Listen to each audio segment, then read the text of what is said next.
Meus amigos, bem-vindos ao canal Saga de Heróis. Neste vídeo, vamos dar continuidade à série A História Marítima.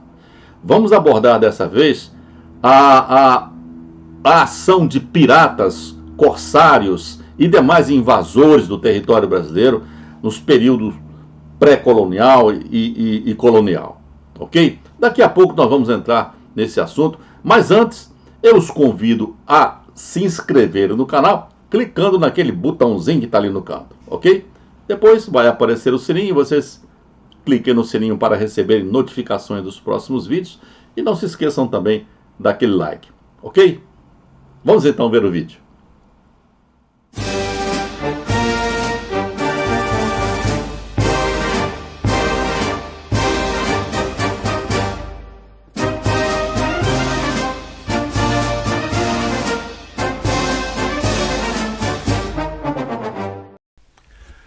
O Brasil não ficou imune às ações predatórias de piratas e corsários, como nós vamos ver daqui a pouco.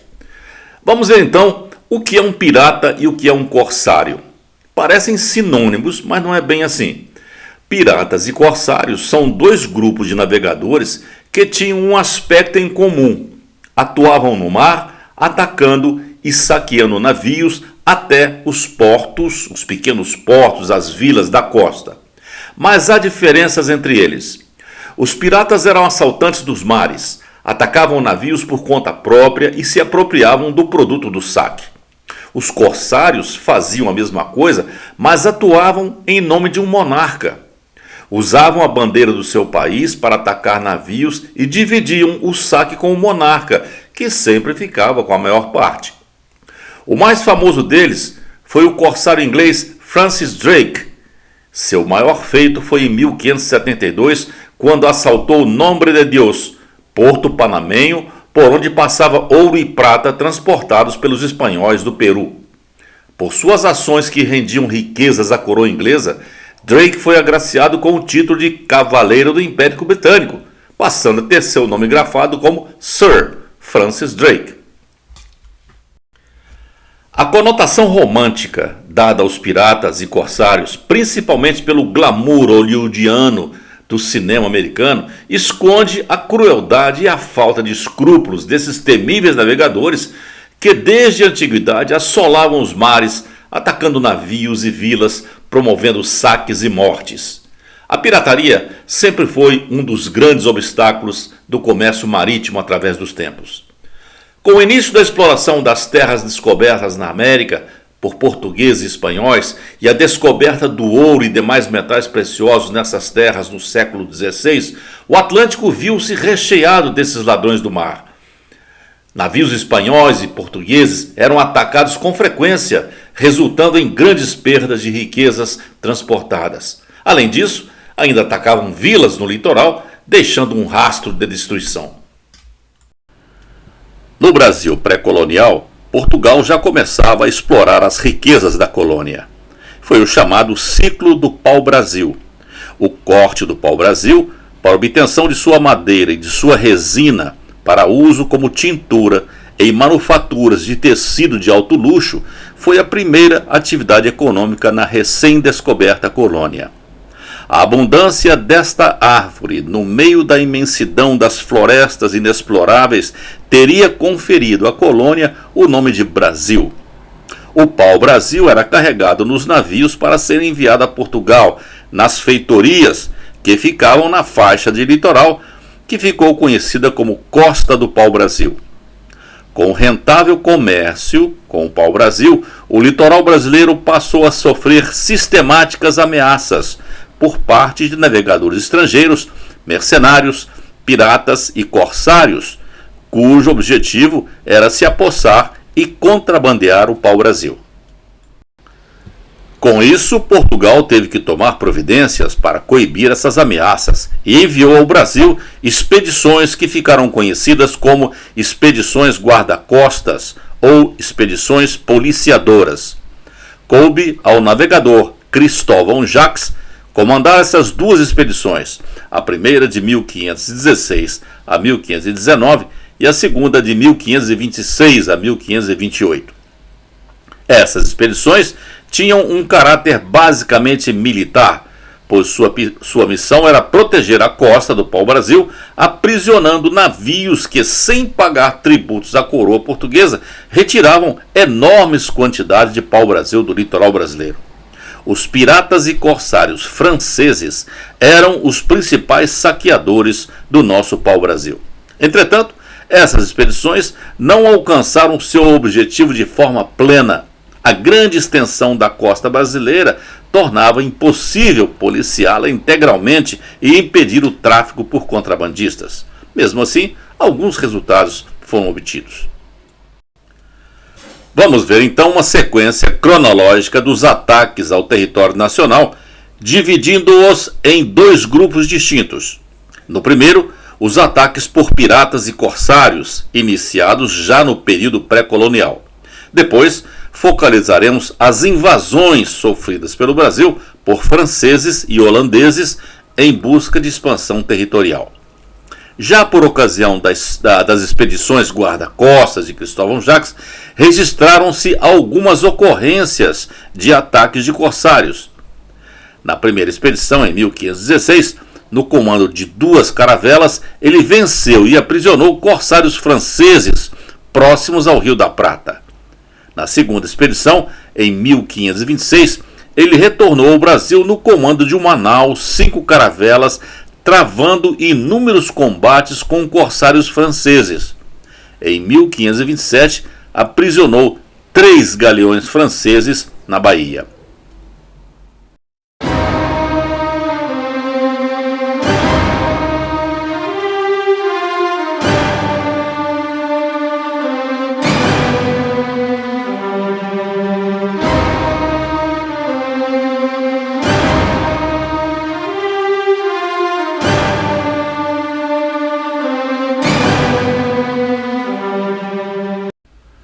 O primeiro dos corsários que aqui focalizaremos é Thomas Cavendish, mais um saqueador dos mares a serviço da Inglaterra, que também foi nomeado cavaleiro pela Rainha Elizabeth I e recebeu o posto de almirante. Era conhecido como o Navegador, porque foi o primeiro que tentou imitar Sir Francis Drake e atacar as cidades e navios espanhóis no Pacífico e retornar circunnavegando o globo. Foi um corsário sanguinário e cruel. Devastou todas as vilas que encontrou pela frente e assassinou de forma cruel seus habitantes, poupando poucos. Sua primeira viagem de circunnavegação bem-sucedida o enriqueceram com ouro, seda e tesouros espanhóis capturados no Pacífico e nas Filipinas. Seu prêmio mais rico foi o veleiro capturado de 600 toneladas, o Santa Ana. Mais tarde, ele partiu para uma segunda viagem de ataque e circunnavegação, mas não teve tanta sorte e morreu no mar aos 31 anos de idade. Em novembro de 1591, Cavendish e sua frota de corsários se aproximam do Brasil e atacam uma nau portuguesa, aprisionando seu comandante Gaspar Jorge, que guiou a frota corsária até a Ilha Grande, no litoral do Rio de Janeiro. Lá, as tripulações esfomeadas pela longa viagem e comida escassa atacaram casas de colonos e índios onde havia apenas bananas e animais como porcos e galinhas. Ao saírem da Ilha Grande, como era de praxe, queimaram todas as casas. Da Ilha Grande seguiram para a ilha de São Sebastião, no litoral paulista, e atracou em Ilhabela. De lá, Cavendish enviou 2 naus para Santos para atacar a cidade. Depois da miséria que encontraram na Ilha Grande, os ingleses esperavam em Santos uma pilhagem mais lucrativa. A vila de Santos foi saqueada. Após uma ocupação que durou 2 meses, partiram de Santos para São Vicente para continuar a pilhagem. Lá, casas e igrejas também foram saqueadas. E ao saírem de lá em fevereiro de 1592, rumo ao Pacífico via Estreito de Magalhães, deixaram São Vicente em chamas. Entretanto, o frio intenso e as condições adversas do Estreito de Magalhães fizeram Cavendish retornar à costa do Brasil, tendo ainda perdido 2 navios em tempestades. Ao chegar a Santos, o galeão de Cavendish não era mais aquele que de lá saíra com ouro e demais produtos do saque, que se perderam durante as tempestades. Estava avariado e com a tripulação faminta. Alguns tripulantes apenas pegaram um bote improvisado e foram à terra em busca de comida, mas foram mortos pelos locais. Cavendish resolveu atacar a vila de Santos mais uma vez, mas resultou em fracasso. Um dos navios encalhou e foram rechaçados por 6 canoas lotadas de portugueses e índios. Mesmo com uma frota mais fragilizada e com menos homens na tripulação, resolveram então atacar outro ponto do litoral e rumaram para Vitória, na capital do Espírito Santo, onde também foi repelido, perdendo cerca de mais de 800 piratas. Retornou à Ilha Grande para mais saques, mas sofreu mais baixas pesadas. Finalmente, rumaram no Atlântico de volta para a Europa. Há algumas lendas no Brasil sobre piratas e tesouros roubados. Uma delas diz que parte do produto dos saques de Cavendish está no Brasil, enterrado nas encostas do Morro do Macaco, próximo à Praia da Tainha, no litoral catarinense, onde recentemente foram encontradas moedas e peças de embarcações daquela época. Em Ilhabela, no litoral paulista, a transmissão oral de histórias da ilha é recheada de casos de piratas. Muitos fatos curiosos e lendas surgiram com a chegada dos piratas à ilha. Essas histórias, não comprovadas documentalmente, falam ainda sobre tesouros enterrados pelos piratas em alguns pontos da ilha. James Lancaster foi mais um dos famosos corsários ingleses. Foi também comerciante e pioneiro no comércio entre os britânicos e os indianos. Residiu em Portugal como soldado britânico e depois comerciante, responsável por entreposto em Portugal. Em 1591 fez sua primeira viagem à Índia como comandante inglês e também comandou as primeiras armadas inglesas corsárias. Regressou à Inglaterra em 1594. Foi diretor da Companhia das Índias Ocidentais e grande promotor de viagens de descobrimento, tanto inglesas como portuguesas. Como corsário a serviço inglês, foi autorizado pela coroa britânica, durante a Guerra Anglo-Espanhola, a fazer navegação de corso nos oceanos. Em 1595, invadiu e saqueou Recife, o que passará a ser narrado a seguir. O ataque da frota corsária de James Lancaster a Pernambuco foi um dos mais rendosos. Saiu de Blackwall, perto de Londres, com 3 navios, o Consent, o Solomon e o Virgin, em outubro de 1594, com um contingente de 275 piratas. O objetivo era saquear a vila portuária de Olinda, a futura cidade de Recife. Durante o trajeto, houve saques e capturas de navios em alguns pontos da rota, como Tenerife. Ao chegarem à costa do Brasil, eram cerca de 15 navios. Ao chegarem a Olinda, tomaram-na de surpresa, ocupando-a por 30 dias, apesar da resistência oferecida. No porto, Lancaster capturou 29 navios e fragatas e apoderou-se de um rico carregamento de Umanal da linha da Índia. Outros produtos de saque, como açúcar, pau-brasil e algodão, fizeram parte da enorme carga levada pelos corsários para a Inglaterra a bordo de 15 navios. O nosso próximo focalizado é o corsário francês Jean-François Duclerc, que atacou o Rio de Janeiro em 1710. Duclerc nasceu na ilha de Guadalupe e iniciou sua carreira na Marinha da França, inicialmente como capitão de uma canhoneira e depois capitão de fragata, atuando em algumas missões no Mar do Caribe, uma região repleta de piratas. Em 10 de maio de 1710, Duclerc partiu de La Rochelle, no comando de uma pequena frota corsária, para atacar o Rio de Janeiro. Os franceses cobiçavam o ouro recentemente descoberto em Minas Gerais, que escoava para Portugal pelo porto do Rio de Janeiro.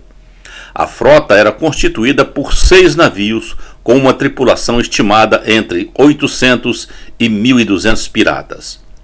No final de agosto chegaram à entrada da Baía de Guanabara, mas não conseguiram entrar.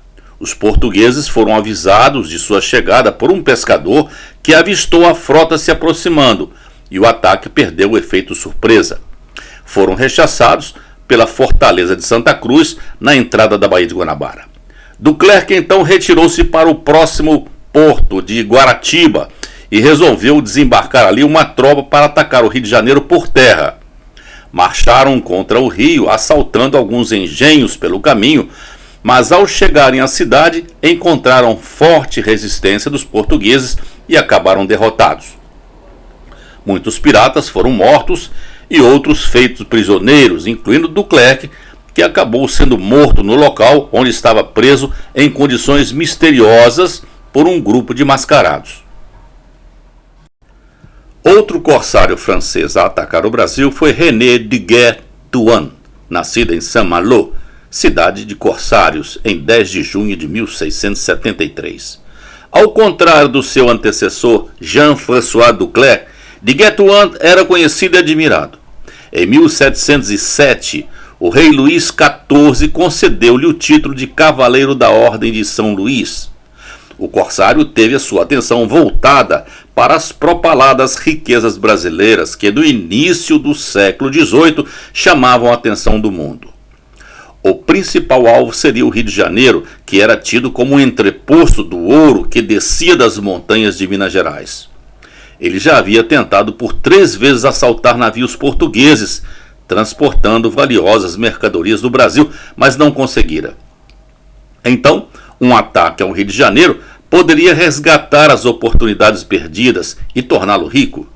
De Guet-Thouars tinha consciência que o malogrado ataque de Duclerc ao Rio em 1710 o fora por incapacidade de Duclerc, mas também pela insuficiência de recursos da frota corsária. Sabia também que Portugal, após o ataque de Duclerc, tratara de reforçar as defesas da cidade. Assim, uma nova frota de ataque teria que ser montada, tendo isso em mente.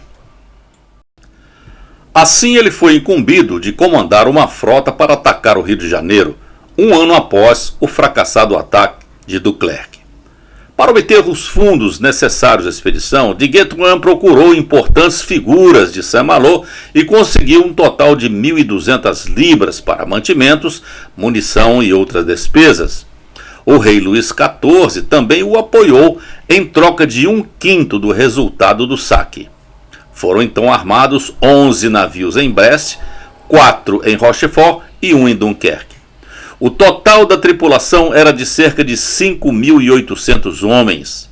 A frota partiu de La Rochelle em 3 de junho de 1711. Apenas no 22º dia de viagem, de Guet-Thouars revelou à frota que o destino era o Rio de Janeiro. Passaram em 1º de julho pelas ilhas de Cabo Verde, em agosto cruzaram a linha do Equador, passaram ao largo da Ilha de Ascensão e no final do mês ele decidiu com seus oficiais se atacaria ou não Salvador. Ficou resolvido, então, seguir direto para o Rio de Janeiro. A frota se aproximou da entrada da Baía de Guanabara em 12 de setembro de 1711 e conseguiu escapar ao fogo da fortaleza de Santa Cruz da Barra. Em seguida, apossou-se da Ilha das Cobras. De lá, bombardeou a cidade e ocupou vários pontos e morros da cidade sem encontrar forte resistência. A população, em pânico, refugiou-se nas florestas vizinhas. Foi uma surpresa de como os franceses conseguiram entrar sem problemas no porto mais bem guardado da colônia. Com a cidade dominada, de Guet-Thouars iniciou negociação com o governador Francisco de Castro Moraes para receber um resgate ou a cidade seria reduzida a cinzas. Depois de uma longa negociação com relação ao valor de resgate, o francês aceitou 615 mil cruzados de resgate, 200 caixas de açúcar e 200 bois para alimentar sua tropa na viagem de volta. E assim acertado, os franceses partiram no dia 13 de novembro, deixando para trás uma cidade semidestruída e um governador em apuros para explicar ao governo português a ineficiência da defesa da cidade diante do ataque francês.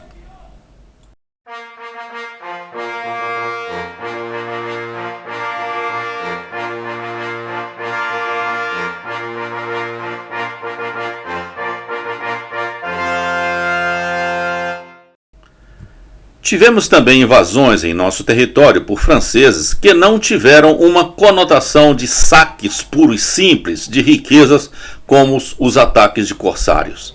A França cobiçava há tempos o potencial de riquezas do Brasil, principalmente o pau-brasil, os condimentos nativos e o algodão. Por isso mesmo, o litoral brasileiro era constantemente frequentado pelos franceses. Nessa época, eles mantinham permanentes contatos com os povos indígenas e, dessa relação, articulavam acordos e alianças com esses povos. A França também não concordava com o Tratado de Tordesilhas, estabelecido entre Portugal e Espanha, por entender que o tratado excluía a França e outras nações da divisão do Novo Mundo. E foi então que ocorreu a primeira invasão francesa no Brasil, comandada por Nicolas Durand de Villegagnon. Os franceses se estabeleceram na Baía de Guanabara em novembro de 1955, onde fundaram a França Antártica. Para facilitar sua permanência na região, aliaram-se aos índios tamoios, apoiando-os na luta contra os portugueses. A ocupação francesa durou até 1567. O governador-geral Duarte da Costa empreendeu diversas tentativas de expulsar os franceses, mas não obteve sucesso. Mas isso só ocorreu em 1667, sob o comando de Estácio de Sá, sobrinho do terceiro governador-geral Mendes Sá. Para isso, contou com o apoio de jesuítas, colonos, algumas populações indígenas da região, além de reforços mandados pela metrópole. A imagem mostra o quadro Partida de Estácio de Sá, de Benedito Calixto, onde aparece o padre Manuel da Nóbrega benzendo a esquadra que vai combater os franceses na Baía de Guanabara. Estácio de Sá combateu os franceses durante mais de 2 anos, acabando por impor uma derrota às forças francesas e as expulsou do Brasil, mas faleceu 1 mês depois de ferimentos sofridos durante a batalha. A segunda invasão francesa se deu em 1612, quando os franceses, sob o comando de Daniel de Latouche, que tinha o título de Senhor de la Ravardie, invadiram o Maranhão. Sua expedição ao Brasil fazia parte das pretensões francesas de colonização do norte do Brasil, com o nome de França Equinocial. Ao chegarem, estabeleceram seu marco inicial erguendo o Forte de São Luís, cujo nome foi uma homenagem ao rei francês Luís XIII. O forte foi erguido onde hoje se localiza o Palácio dos Leões, sede do governo maranhense. Para combater os franceses, os portugueses começaram a reunir tropas a partir da capitania de Pernambuco, sob ordem de Alexandre Moura e comando de Jerônimo de Albuquerque. Em 19 de novembro de 1614, na região do rio Muni, ocorreu a Batalha de Guaxenduba, vencida pelos portugueses, embora os franceses estivessem em vantagem numérica e de infraestrutura. Os reforços solicitados pelos franceses não chegaram a tempo. Após o confronto, Daniel de Latouche e Albuquerque entraram em entendimentos por alguns dias, até que chegaram a um acordo de paz, assinado em 28 de novembro, dando trégua às hostilidades, que resultou também na retirada dos franceses da região no ano seguinte.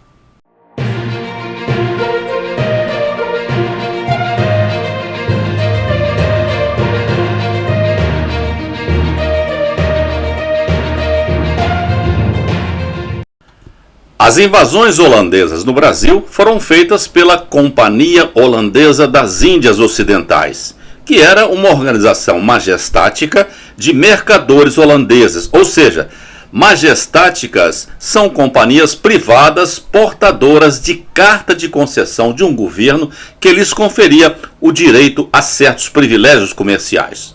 Esta companhia tornou-se instrumento da colonização holandesa nas Américas e foi responsável pela ocupação de áreas no Nordeste brasileiro no século XVII. Sabendo da vulnerabilidade das povoações no litoral do Nordeste brasileiro, os administradores da Companhia das Índias Ocidentais decidiram atacar a então capital do Brasil, a cidade de Salvador, na capitania da Bahia. Assim, Em 10 de maio de 1624, uma expedição holandesa de 26 navios, com um efetivo de cerca de 1.700 homens, sob o comando do almirante Jacob Willekens, atacou e conquistou a cidade. Em pânico, os habitantes retiraram-se para o interior.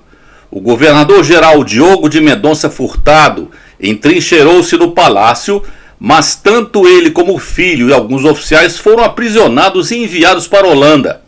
A administração da cidade passou a ser exercida pelo fidalgo holandês Johan van Dort. Começa então a resistência. O governador da capitania de Pernambuco, Matias de Albuquerque, foi nomeado governador-geral, administrando a colônia a partir de Olinda e enviando reforços para a Bahia. Portugal e Espanha, na época, estavam na fase da união dinástica que juntou as duas coroas e que durou de 1580 a 1640. Assim, em 1625, a Espanha enviou como reforço uma poderosa armada de 52 navios, com cerca de 12 mil homens, sob o comando de Dom Fradique de Toledo Osório, Marquês de Villanueva de Valdoesa, e do general da Armada da Costa de Portugal, Dom Manuel de Menezes. Foi a maior expedição até então enviada aos mares do sul, que resultou e expulsou os invasores holandeses em 1º de maio deste mesmo ano. A segunda incursão da Companhia das Índias no Brasil foi em Pernambuco. A Holanda, na época, era dominada pela Espanha e lutava por sua independência. As invasões eram uma maneira de atingir as bases coloniais espanholas, uma vez que, de 1580 a 1640, período conhecido como União Ibérica, o Brasil pertencia às duas coroas, Portugal e Espanha. Acrescente-se também que a situação econômica da Holanda era difícil, pois a Espanha proibia os holandeses de comerciar com qualquer região dominada pela Espanha, perdendo assim o direito de refinar e distribuir o açúcar produzido no Brasil, como vinham fazendo havia vários anos. Com a invasão de Pernambuco, que era um centro produtor de açúcar, os holandeses pretendiam estabelecer lá uma colônia e controlar a produção açucareira. Com isso, romperiam o monopólio comercial ibérico e recuperariam seu papel no comércio do açúcar. Foi então preparada e enviada ao Brasil uma poderosa esquadra de 67 navios com cerca de 7 mil homens, sob o comando de Hendrik Lonck, para se dirigir a Pernambuco e conquistar Olinda e depois Recife. E foi o que ocorreu logo após a sua chegada em fevereiro de 1630.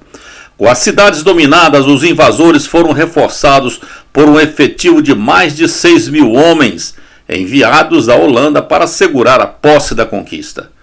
Começa então uma resistência liderada por Matias de Albuquerque. Pequenos grupos de 10 a 40 homens com alta mobilidade atacavam de surpresa os holandeses. Surge então a figura do traidor Domingos Fernandes Calabar, que aliou-se aos holandeses. Além de Calabar, os holandeses ganharam também mais força com os senhores de engenho de cana-de-açúcar, aceitando a administração da Companhia das Índias, ao entenderem que uma injeção de capital e uma administração mais liberal auxiliariam o desenvolvimento dos seus negócios. Aderiram ainda aos holandeses cristãos novos, negros, índios e mulatos. As forças comandadas por Matias de Albuquerque entraram em colapso e se viram forçadas a recuar na direção do Rio São Francisco. Vencida a resistência luso-brasileira, a Companhia das Índias nomeou o conde Maurício de Nassau para administrar a conquista. Homem culto e liberal, era tolerante com a imigração de judeus e protestantes, que o apoiavam contra o Reino de Portugal na sua conquista do território brasileiro. Concedeu ainda liberdade religiosa, registrando-se a fundação no Recife da primeira sinagoga do continente americano. Trouxe consigo artistas e cientistas para estudar as potencialidades da terra, procurou melhorar a produção do açúcar e promoveu ainda ampla reforma urbanística do Recife, chamada de Cidade Maurícia. O domínio holandês durou até 1649, quando houve uma sequência de batalhas decisivas que resultaram na retomada do território ocupado. O que se chamou de Batalha dos Guararapes foi um confronto militar travado em 18 e 19 de abril de 1648 e depois em 19 de fevereiro de 1649, entre as forças da Companhia das Índias e as tropas do Império Português. As batalhas aconteceram no Monte dos Guararapes, localizado na atual Jaboatão dos Guararapes, município da região metropolitana do Recife, na então capitania de Pernambuco. Ocorreu no âmbito da Guerra da Restauração da Independência de Portugal, face à Espanha, levando as tropas portuguesas a recuperar os territórios coloniais que haviam sido ocupados pelos holandeses durante o domínio espanhol, tal como o Nordeste do Brasil e o litoral de Angola e Timor, por exemplo. A dupla vitória portuguesa em Guararapes é considerada o episódio decisivo da insurreição pernambucana que pôs fim ao chamado Brasil holandês, ou Nova Holanda. A assinatura da capitulação holandesa deu-se em 1654 no Recife, de onde partiram seus últimos navios em direção à Europa. Destacaram-se nessa fase de resistência luso-brasileira líderes como Vidal de Negreiros, Martim Soares Moreno, Felipe Camarão, Henrique Dias e Francisco Rebelo.